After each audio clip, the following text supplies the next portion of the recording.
खूनी कुआं। सीमा गर्मियों की छुट्टियों में अपनी नानी के गांव आई थी। सीमा नानी के घर पहुंचने के बाद अपनी नानी के पैर छूती है और उनसे आशीर्वाद लेती है। तभी उसकी नानी उससे कहती है, इतनी बड़ी हो गई मेरी सीमा, चल जल्दी से हाथ मुंह धो ले, मैं तेरे लिए खाना लगा देती हूँ। भूख लगी होगी ना? हाँ नानी, भूख तो लग रही है मुझे, आपके हाथ के बने हुए पीले दाल और चावल खाने की। कितना टाइम हो गया है मुझे आपके हाथ का बना हुआ दाल चावल खाए हुए। तू तो नौकरी में व्यस्त थी, तो तुझे कहाँ से टाइम मिलेगा अपनी नानी के लिए? और जब इतने टाइम बाद आई है तो ज्यादा टाइम के लिए रुक कर जाएगी तू। हाँ नानी, इस बार पूरे 2 महीने के लिए आई हूँ। सीमा की नानी अंदर जाकर उसके लिए खाना बनाने लगती है। सीमा कमरे में अकेली होती है, तभी उसे किसी औरत के रोने की आवाज सुनाई देती है। वो कभी खिड़की से बाहर झांकती है तो कभी दरवाजे से बाहर झांकती है। उसे समझ में नहीं आ रहा होता है कि आखिर रो कौन रहा है। तभी नानी खाना लेकर आ जाती है। वो अपनी नानी से कहती है, नानी, कोई औरत रो रही है क्या? मैं जब से यहाँ आई हूँ तब से मुझे यहाँ किसी औरत की रोने की आवाज आ रही है। हे भगवान, कहीं ये वही तो नहीं? बोलो ना नानी। अरे कोई नहीं रो रहा, ये तेरे मन का वहम है। और तू ना अब खाना खा ले, ज्यादा यहाँ वहाँ की बातों में ध्यान मत दिया कर। जल्दी से खाना खा और फिर मेरे साथ आ जा मेरे कमरे में, दोनों बैठकर खूब सारी बातें करेंगे।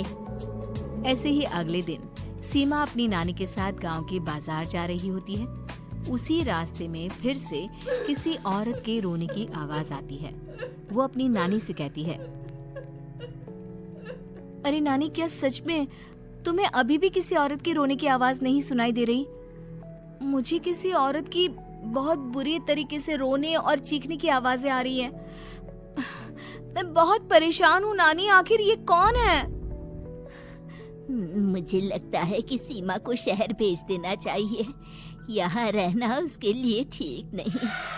नानी बोलो ना, आप चुप क्यों हो जाती हो? सीमा, तू घर चल, मुझे तुझसे बहुत जरूरी बात करनी है। नानी सीमा को घर ले आती है और सीमा से कहती है, सीमा, कल सुबह तू शहर वापस चली जाएगी। अरे अचानक? आखिर क्या बात है नानी, आप मुझे ऐसे जाने को क्यों कह रही हो? मैं बस जो कह रही हूँ उस पर ध्यान दे। तू कल सुबह यहाँ से चली जाएगी, और ये बात मैं कोई मजाक में नहीं बोल रही। तू कल जाएगी तो मतलब जाएगी।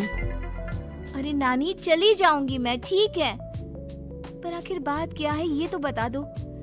मम्मी से कोई बात हुई है या फिर मुझसे कोई गलती हुई है जो तुम मुझे अचानक से जाने के लिए बोल रही हो?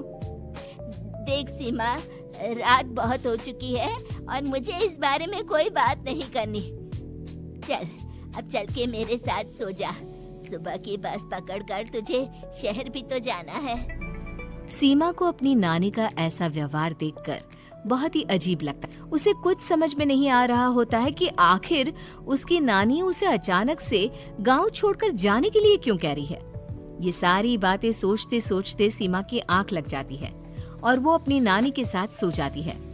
ऐसे ही आधी रात को सीमा को फिर से किसी औरत की रोने की आवाज सुनाई देती है।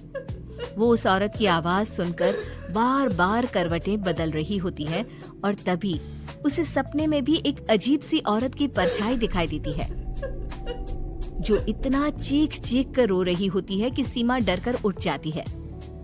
वो पूरे पसीने पसीने हो रही होती है। वो अपने आसपास देखती है तो घर में बिल्कुल शांति का माहौल होता है। सीमा घबरा जाती है।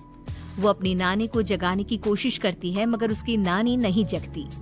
सीमा को फिर से उस औरत की रोने की आवाज सुनाई देती है।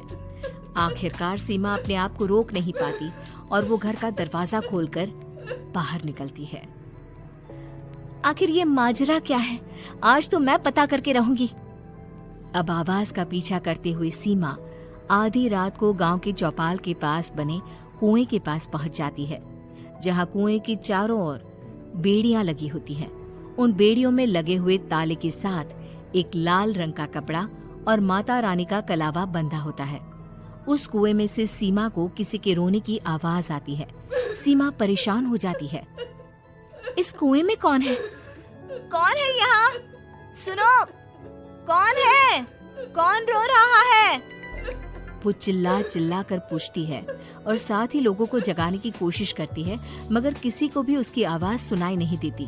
अब सीमा खुद उस कुएं के पास की बेड़ियों और तालों को खोलने की कोशिश करती है और किसी तरह कुछ देर की मशक्कत के बाद सीमा उसको खोल भी देती है।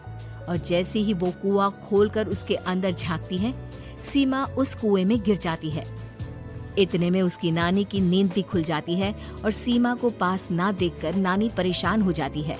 नानी घबराकर पूरे घर में उसे ढूंढने की कोशिश करती है, जिसके बाद उसकी नानी और सभी लोग उस खूनी कुएं के पास जाते हैं और सीमा की नानी कुएं के पास खड़ी होती है। सभी गांव वालों और सीमा की नानी को सीमा के चिल्लाने की आवाज आती है। बचाओ, कोई मुझे बचाओ। मेरी बच्ची, हम आ गए, हम तुझे बचा लेंगे। नानी, मुझे यहाँ बहुत डर लग रहा है। यहाँ इंसान की कटी हुई मुंडिया, हाथ, पैर और कंकाल है और खून भी है। नानी, मुझे डर लग रहा है। आप सब मेरी मदद कीजिए, नहीं तो ये खूनी कुआं मेरी बच्ची को भी खा जाएगा। अरे मुझे तो ये समझ में नहीं आ रहा कि आखिर इस खूनी कुएं को खोला किसने। सालों पहले इसको इतनी मुश्किलों के बाद तांत्रिक बाबा ने बंद किया था। अरे पूरा गांव खूनी कुएं के बारे में अच्छे से जानता है, तो कोई भी जानबूझकर तो ऐसा करेगा नहीं। मतलब किसी ने अनजाने में इसे खोल दिया है भैया। सीमा को इस बारे में मालूम नहीं था और जब से वो यहाँ आई थी तभी से उसे किसी औरत के रोने की आवाजें भी सुनाई दे रही थी।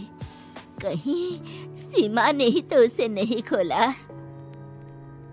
अगर ऐसा है तो फिर सीमा का बचना बहुत मुश्किल है। वहीं कुएं के अंदर सीमा रोते हुए बैठी होती है कि उसे आवाज सुनाई देती है जो कुएं के बाहर खड़े गांव वालों में से किसी को सुनाई नहीं देता। आज सालों के बाद मुझे ताजा खून मिलेगा। तेरा खून पीकर आज मैं अपनी प्यास बुझाऊंगा।